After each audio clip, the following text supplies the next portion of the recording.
이튿날 사울이 백성을 3대로 나누고 새벽에 적진 한 가운데로 들어가서 날이 더울 때까지 암몬 사람들을 치매 남은 자가 다 흩어져서 둘도 함께 한 자가 없었더라.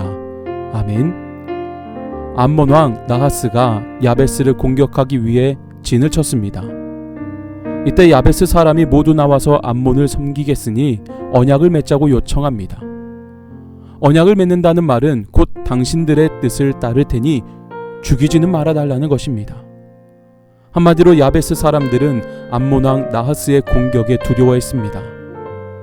그러나 암몬은 야베스 사람이 모두 자기 오른쪽 눈을 파내지 않으면 언약을 맺지 않겠다고 조롱합니다.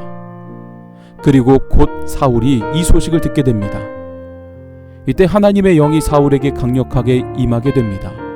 그리고 사울은 한 결의의 소를 잡아 각을 떴습니다.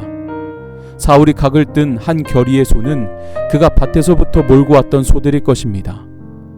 그는 그 조각들을 이스라엘 중요 성읍들에 보내면서 누구든지 사울과 사무엘의 뒤를 쫓아 나오지 않으면 그의 소도 이처럼 될 것이다 라고 하였습니다.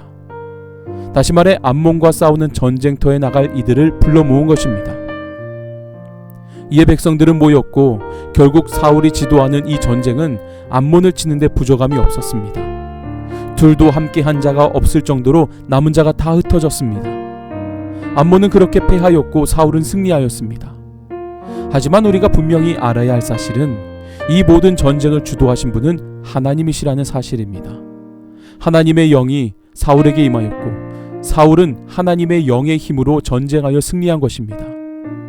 결국 하나님의 영이 사울에게 감동으로 나타나지 않았다면 그저 소를 이끄는 사울은 전쟁터에 나갈 생각조차도 싸움터에 나갈 백성들도 모으지 못하였을 것입니다.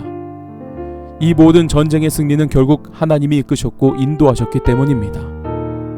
오늘날 우리 역시 마찬가지입니다. 하나님의 영이 우리에게 임하는 순간 모든 전쟁은 결국 승리합니다. 하나님은 지금까지 단 한 번도 패하신 적이 없습니다. 패배한 것처럼 보이는 그 모든 순간들도 결국 역전하여 승리하시는 하나님의 놀라운 역사를 보게 됩니다. 그렇기에 오늘 저와 여러분들은 나를 의지하지 말고 나의 의와 주장과 뜻을 의지하는 것이 아닌 하나님의 영을 간구함으로 승리를 얻어야 할 줄로 믿습니다.